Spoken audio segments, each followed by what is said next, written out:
quero compartilhar com os irmãos o texto de João, capítulo 9, versículos 1 a 5, o Evangelho de João.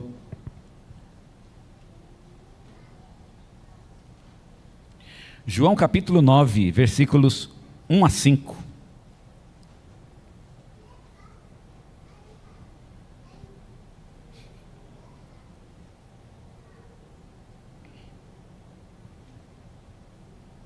Muito bem. Encontraram aí? Vamos lá?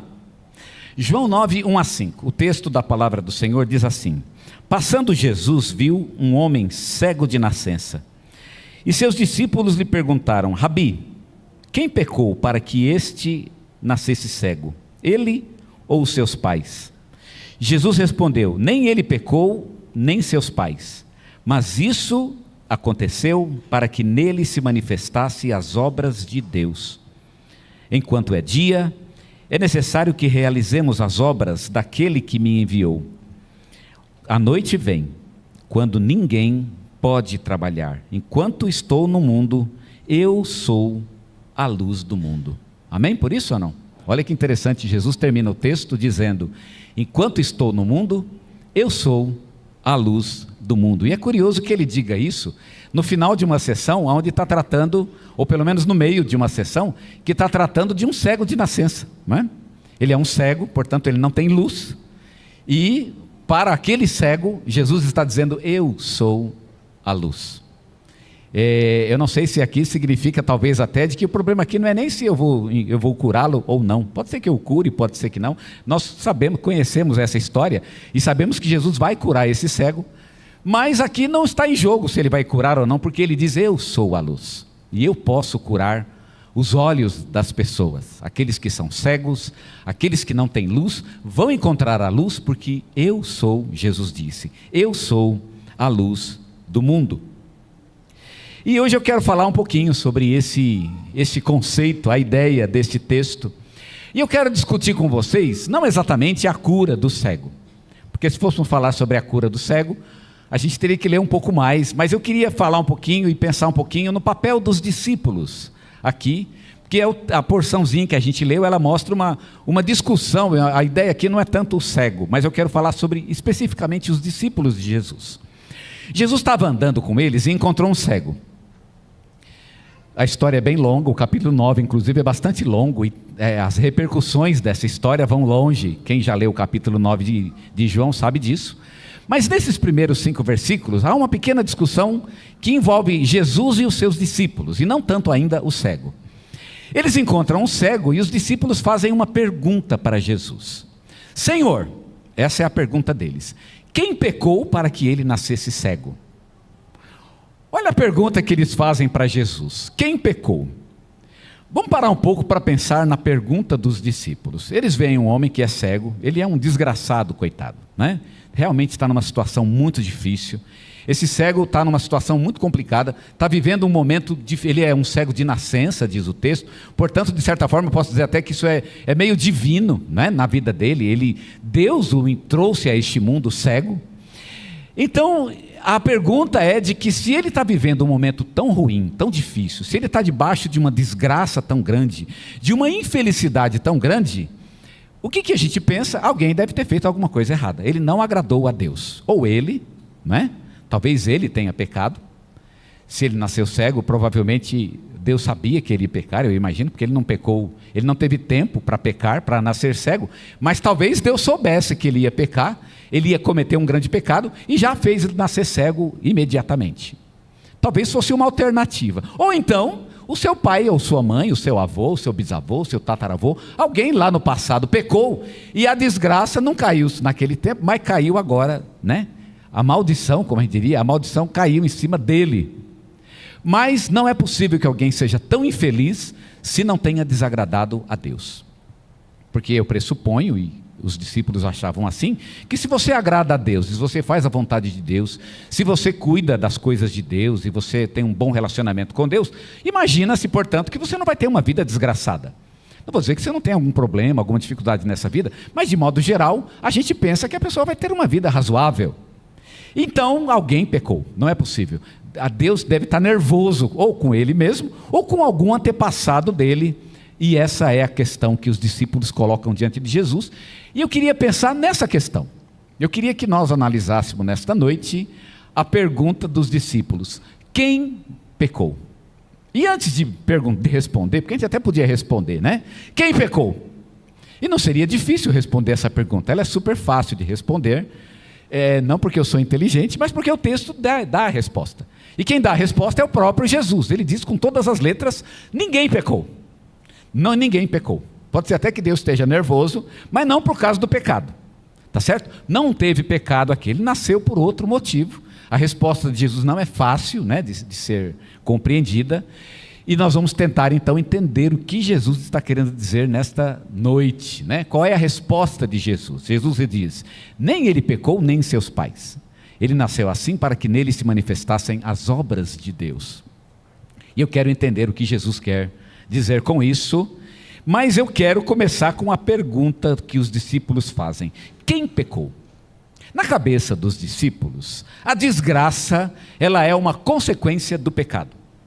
Será que eles estão certos? Vejam, a desgraça é uma consequência do pecado. Você carimbaria essa afirmação? A desgraça é uma consequência do pecado. Se tem uma desgraça, teve pecado, não é? Alguém fala: no sul está inundado por causa do pecado. Será que é assim? Esse é o conceito dos discípulos. Eu não quero nesse momento discutir ainda essa questão. E nem, na verdade, eu não quero discutir isso, né? Porque se a gente fosse discutir isso, a gente teria que discutir casos particulares de pecados e de desgraças que se seguiram a este pecado. Mas eu queria pensar um pouquinho sobre essa ideia dos discípulos. A desgraça, ela é uma consequência do pecado. Vamos ser bem sinceros, Jesus não falou que não é. Ele não disse o contrário. Ele não falou assim: não, a desgraça não é uma consequência do pecado. Ele não disse isso.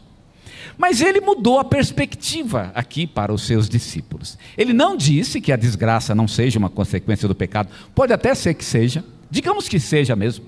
Digamos que alguém tenha pecado. Não é o caso aqui em particular, mas vamos dizer que realmente, se tem uma desgraça é porque tem o pecado. Agora, vamos olhar por um outro lado. Porque muitas vezes, ao invés de tentar responder uma pergunta sob uma perspectiva, por que não mudar a perspectiva e tentar responder por uma outra perspectiva? Quem sabe não fique mais, né? E qual é a outra perspectiva na qual Jesus coloca esta questão? Quando eu digo que uma pessoa é mais sofredora porque ela pecou, o que significa isso? Significa, e aqui é que está o problema, não é? Talvez realmente o pecado ele seja a causa de toda a desgraça. Vamos imaginar que seja, vamos colocar essa proposição. Digamos que seja. Toda desgraça é a causa do pecado. Eu acho um pouco questionável. Ou, por exemplo, eu posso, pular de uma altura que eu achei que daria, o meu corpo aguentaria, mas o meu corpo não aguentou aquela altura. Eu não acho que eu pequei, não é? Eu tive um erro de julgamento, digamos, né, da altura e a força do meu corpo de aguentar o impacto da queda. Foi um erro de julgamento, não sei se foi um pecado exatamente. Talvez não tenha sido um pecado. Vamos imaginar que faça um frio muito grande e agora eu vá para casa e eu estou mal agasalhado e no caminho de casa eu fico doente. O pastor está doente, pegou uma gripe por causa do frio, né? Estava muito frio e agora está lá com pneumonia, morreu. Não é? Vamos imaginar, na pior das hipóteses. Vejam, houve uma desgraça, eu não acho que eu pequei, não é? O frio me pegou desprevenido. Então dizer que toda desgraça é uma consequência do pecado, talvez fosse um exagero, de fato. Mas não há dúvida, e nós sabemos disso, que o pecado realmente, ao pecado se segue sempre uma desgraça. Onde tem pecado, vai ter desgraça. Nem todo lugar de desgraça talvez tenha sido por causa do pecado, como nós vimos alguns exemplos. Mas sem dúvida, aonde há pecado sempre há desgraça. Mas há um problema com essa expressão, e é isso que Jesus coloca nesse texto. É que quando eu associo o pecado com a desgraça, eu posso entrar num problema que não pertence a mim, e que a Bíblia chama de espírito de julgamento.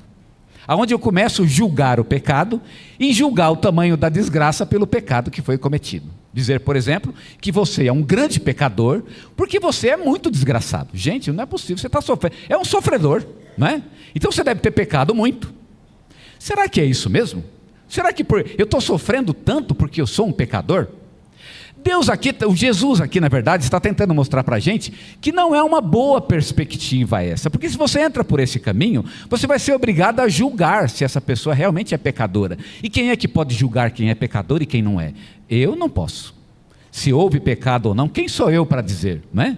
Você deve ser um desgraçado porque você é muito pecador. Gente, quem sou eu para falar uma coisa dessa? Só Deus pode julgar o pecado de uma pessoa. O julgamento pertence a Deus.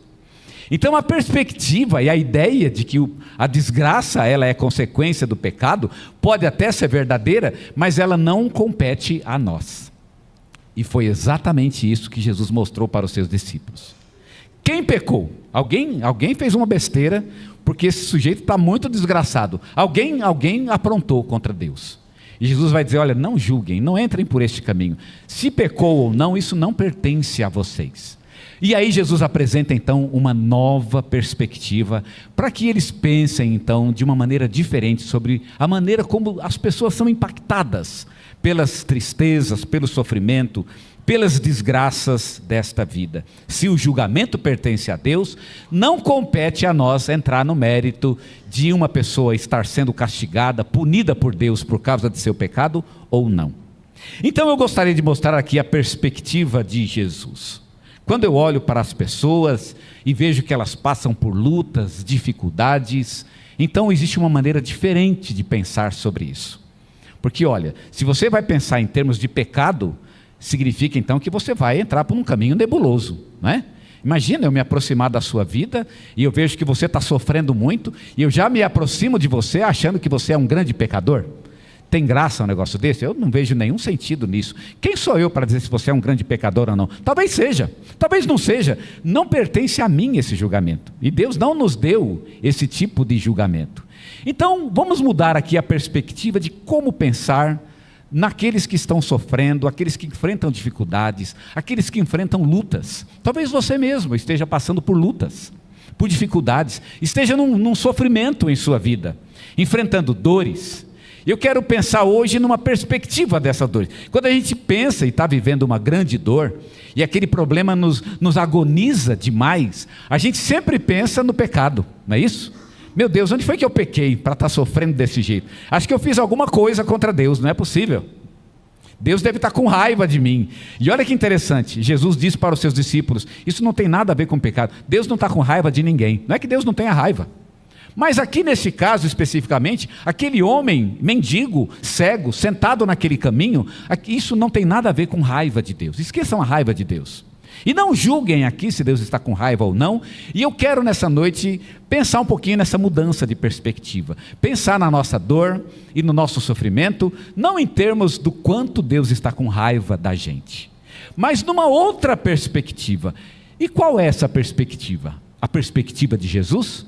É sobre isso que eu quero pensar com vocês. Primeira coisa que Jesus nos mostra: ao invés de julgar o tamanho do pecado, é melhor considerar o tamanho da falta de Deus. Porque eu sempre penso assim, qual foi o tamanho do pecado? Porque esse é o problema, a gente faz isso mesmo, né? Eu acho engraçado aqui a ideia dos discípulos, mas eu acho meio cômico porque eu sinto isso também, né? É um erro no qual eu caio muitas vezes. Qual foi o tamanho do pecado que esse cara cometeu? Ele deve ter feito uma coisa muito feia. Deve ter aprontado demais esse aí, para estar colhendo os frutos daquilo que ele aprontou, não é? Então qual foi o tamanho do pecado? Como se houvesse uma proporcionalidade entre o tamanho da desgraça e o tamanho do pecado. Jesus fala para a gente, olha, em vez de pensar no tamanho do pecado, pensa no tamanho da falta de Deus. O tamanho da falta de Deus. Quando eles encontram esse homem, é exatamente o que Jesus diz. Nem ele pecou, nem seus pais, mas isso aconteceu para que nele se manifestassem as obras de Deus. Enquanto é dia, é necessário que realizemos as obras daquele que me enviou. A noite vem, quando ninguém pode trabalhar. Sabe o que está faltando naquela vida? Está faltando a obra de Deus naquela vida. Tem uma falta de Deus naquela vida. Não é o tamanho do pecado, mas qual é o tamanho da falta de Deus? Qual é o tamanho da carência de Deus? Talvez as pessoas que estão sofrendo muito, que estão debaixo de dor, de agonia, de sofrimento, essas pessoas na verdade são carentes de Deus. E não é assim que você pensa? Às vezes na hora da dificuldade você se volta para Deus e você diz a Ele: Senhor, eu me sinto carente do Senhor. O tamanho da carência, eu preciso do Senhor. Em vez de pensar o que foi que eu fiz errado, por que não pensar o tamanho da minha necessidade de Deus? Talvez, e mesmo que fosse pecado, ao invés de tentar determinar o tamanho do pecado, determinar o tamanho da carência de Deus. Grandes pecadores, na verdade, são grandes carentes de Deus. E quanto maior o pecador, provavelmente eu devo imaginar, maior é a carência de Deus. Jesus disse que aquele homem, ele era carente de Deus. E quando é que ele disse isso? Foi quando ele disse que aquele homem era cego para que nele se manifestassem as obras de Deus. Quando Jesus fala, ele é cego para que nele se manifestem as obras de Deus, Jesus está querendo dizer o seguinte: ele é cego porque Deus ainda tem que trabalhar na vida dele, falta algo, tem uma obra que Deus ainda não realizou, e é por isso que ele está passando por essa dificuldade. A dor, a luta, o sofrimento, detectam que ainda falta algo de Deus, Deus está fazendo algo, e há uma carência dessa obra de Deus, e é exatamente isso o que Jesus diz. Este homem é carente das obras de Deus, de que as obras de Deus se manifestem em sua própria vida. E quando eu penso nisso, eu fico imaginando que tem pelo menos uma coisa boa do pecado, é que o pecado coloca a gente no estado de desgraça que vai nos levar a Deus. Se tem uma coisa boa no pecado, é isso. Porque uma coisa ruim do pecado seria se o pecado colocasse a gente num estado de felicidade, né? Sabe, você peca e você entra num estado de felicidade eterna e maravilhosa, e você fica bem consigo mesmo. Mas isso não acontece. O que o pecado faz em nossa vida é colocar na nossa vida realmente a dor, a tristeza, a desilusão, a angústia. E isso vem por causa da nossa carência de Deus. A carência de Deus nos faz desgraçados, e esse estado de desgraça nos mostra a nossa imensa necessidade de Deus. Os discípulos precisam de Deus? Precisam, mas é como se aquele cego precisasse mais de Deus. Ele é um carente de Deus. Irmão, não é o tamanho do pecado, mas é o tamanho da carência de Deus. Você precisa muito. E quanto maior é a dificuldade, a dor, a luta pela qual você passa, maior é a sua carência de Deus. Você precisa mais. É como se houvesse um espaço de carência maior, ou uma necessidade maior de Deus. Deus precisa mandar algo maior, o pacote de ajuda. Ele tem que ser maior, no seu caso, porque você é mais carente da necessidade de Deus. É isso que Jesus coloca. Não pensa no tamanho do pecado, porque o tamanho do pecado coloca maldade na pessoa. Em vez de colocar maldade na pessoa, coloque, por outro lado, carência de Deus. Ele tem uma abertura no coração que Deus ainda não preencheu, mas vai preencher. Nós sabemos pela história, e na sua história há de acontecer a mesma coisa. Deus há de preencher a sua carência dele. O estado de desgraça nos mostra a nossa imensa necessidade de Deus. Segunda mudança de perspectiva que Jesus coloca nesse texto, é que ao invés de ficar julgando o tamanho do pecado, por que não trabalhar para que a obra de Deus se manifeste? Porque é fácil falar, ele é um pecador. O que eu quero ver é alguém que vai lá e vai, né?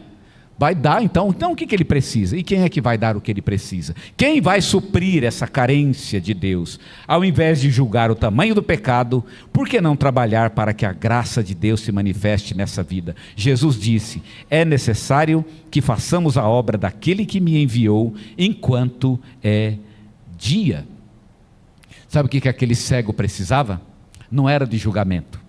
Aquele cego precisava da obra de Deus em sua vida. Ele não precisa de gente para falar que ele é pecador. Não precisa. Isso não acrescenta nada em sua vida. O que ele precisa é de pessoas que vão levar a obra de Deus até a vida dele. Pessoas que vão colocar de fato Deus em seu coração, o que poderia então mudar a sua vida. E se o cego era carente das obras de Deus e não de julgamento, então podemos imaginar que isso deveria levar os discípulos a fazer algo por ele.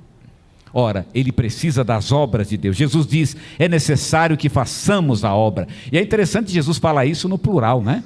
Nós precisamos, Não só eu, disse Jesus, vocês também, vocês são meus discípulos, e nós, vocês e eu juntos, precisamos fazer a obra daquele que me enviou enquanto é dia.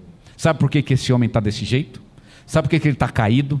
Sabe por que ele está na situação da desgraça? Porque vocês ainda não fizeram nada, porque vocês ainda não agiram, porque vocês não estão fazendo a obra de Deus. Jesus, ele meio que reverte aqui, né, o problema. O cego é um desgraçado. E Jesus diz, pois é, ele é um desgraçado porque vocês não fizeram a obra de vocês ainda, porque o dia que vocês fizerem a obra de vocês, essa situação vai mudar, vai glorificar a Deus. Ele está assim porque vocês não fazem o que tinha que ser feito, que é exatamente o que Jesus chama de a obra de Deus enquanto é dia. O fato desse homem ser cego indicava que Deus ainda não tinha agido na vida dele, ao contrário daqueles que acreditavam que ele já era o resultado de uma obra de Deus. Não, Deus já fez. Fez o quê? Desceu com o prumo, né? Desceu com o julgamento, desceu com a obra de o castigo. Tá? Ele já é o resultado da obra de Deus. Quer dizer que é isso? A desgraça é o resultado da obra de Deus? Quer dizer que Deus agiu na vida de uma pessoa e ele ficou desse jeito? É isso que eu estou entendendo? Porque se ele pecou, então é isso. Quer dizer, ele pecou e aí ficou desgraçado e aí Deus fez a obra. É assim que funciona? Jesus falando, pensa diferente. E se Deus ainda não fez e ele está desgraçado, exatamente pelo contrário, porque Deus ainda não fez. Em vez de ficar pensando que ele pecou e é resultado do castigo de Deus, por que não pensar que a obra de Deus ainda não aconteceu na vida dele? Falta que Deus faça algo ainda. Algo que Deus ainda não fez. A obra não está completa. Não está completa. Muita gente acreditava que aquele homem era resultado da obra de Deus. No caso, o castigo. E Jesus diz, não. A obra de Deus ainda não foi realizada. Ele está assim exatamente porque falta a obra de Deus. As desgraças do mundo são a falta de uma obra de Deus. E sabe quem é que tem que assumir a obra de Deus? Eu.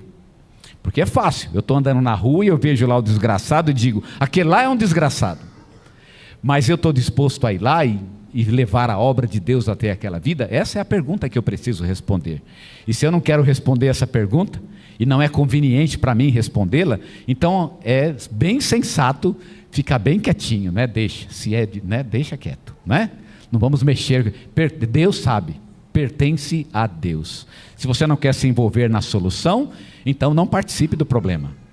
É exatamente isso que Jesus está dizendo. Vocês estão participando de um problema que não pertence a vocês. Esse é um problema de Deus, mas a solução pertence a vocês. Falta a obra de Deus, portanto, na vida desse homem. É necessário que façamos a obra de Deus, a obra daquele que me enviou, enquanto é dia. A terceira lição que eu vejo nesse texto, a terceira mudança de perspectiva, disse Jesus, é no sentido de que a carência de Deus no coração das pessoas é na verdade uma carência de Jesus. O que as pessoas precisam? Elas precisam de Jesus. Então quando eu vejo uma pessoa numa situação muito difícil, o que ela precisa? Ela precisa de Jesus.